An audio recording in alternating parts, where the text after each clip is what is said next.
ती अहिले कस्तो भइरहेको होला हामी महसुस गर्न सक्छौँ यो 2 दिन भइसकेको छ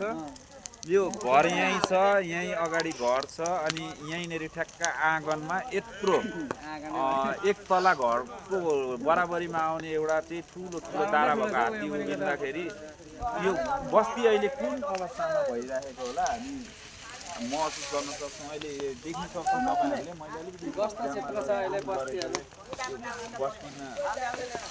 बस्तीको बासीहरू कस्तो अवस्थामा हुनुहुन्छ ल हेरौँ है त यो अवस्था हेरौँ है अहिले यहाँ सबैजनाको घरदेखि बाहिर अहिले बारीमा बाटोमा यसरी चाहिँ सबैजना उहाँ चाहिँ तिमीहरू हुँदा हुँदै मलाई डर लाग्दैन तिमीहरू मेरो यति सुरक्षा त गरिहाल्छ नि यार मेरो भाइहरू छ नि यार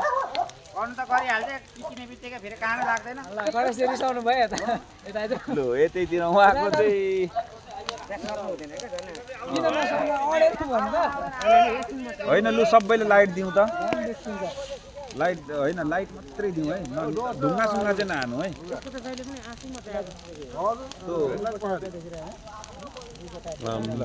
यति नसिक्सक्यो फेरि है त प्रत्यक्ष है यो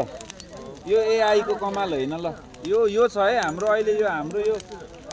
महादेव चोकदेखि अलिकति तल्लोपट्टिको बस्तीको अवस्था यो छ है हामी बस्तीवासी चाहिँ पुरै खतरामा छौँ हात्तीको खतरा एकातिर अब यो हात्ती धपाउनुको लागि हामीले आगोको सहारा लिनुपर्ने हुन्छ आगोको अवस्था एकातिर कृपया तपाईँहरू कोही हेर्दै हुनुहुन्छ भने हात्ती त हामी भगायौँ भने पनि आगो निभाउनु दमकल चाहिँ तयार गरिदिइराख्नु है यो पनि एकदम यो नगरपालिकालाई खबर गरेर चाहिँ दमकलसम्म चाहिँ तपाईँहरूले पठाइदिए पनि हुने है यो हामीले आगो पनि निभाउनु पर्ने हुन्छ यो आगो त्यतिकै निप्दैन किनकि यो हामीले बस्तीको बिच भागमा चाहिँ आगो बालिरहेका छौँ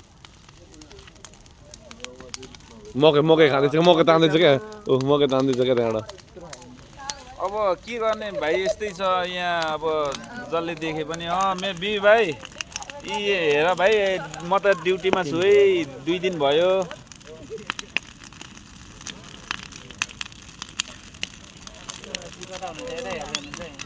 बरु तपाईँहरू दिदीबहिनीहरू अलिकति कुद्नु नसक्नेहरू चाहिँ कृपया ननिस्किनु है हो लु हो यस्तो आउँछ है झटारो ल यो लानुको लागि राखेको हो कि स्ट्रोक तर रोइनछ माथि क्याबिन अब चाहिँ यो अब चाहिँ छ्याङ्नै खाँदैछ क्या हो अब चाहिँ जाँड हो क्या भेट्यो जाँड भेट्यो अब चाहिँ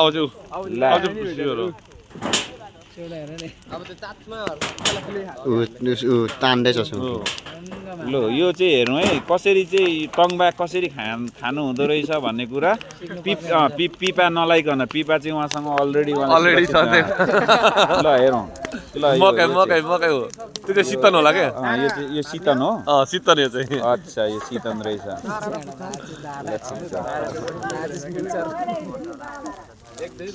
ल यो चाहिँ है यो ल हेरौँ है त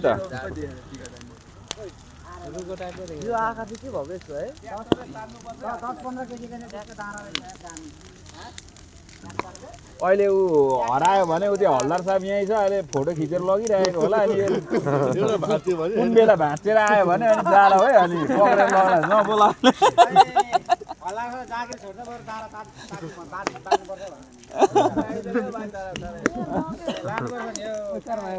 हाम्रो सरदार साहब त फेरि सेक्री भिडियो बनाएर फेरि पछाडि एउटा हात्तीको दारै छैन यसले नै हो भनेर फेरि उठाइदिएला नि सरदार साहबले हल्दार साहबले हल्दार सर त्यो बनलाई एकपल्ट फोन गरी हेर्नु त मैले 1000 चोटि गरेर उठाएँ कुन चाहिँ नम्बरमा गर्नुभयो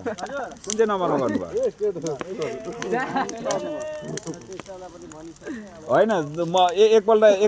कुन चाहिँ नम्बर गर्नुभयो भन्नु त सुन्नु न एकपल्ट गरी हेर्नु त फोन उठाएछ भने अनि म थर्काउँछु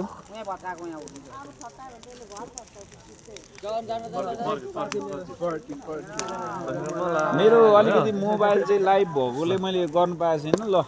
है अब यहाँबाट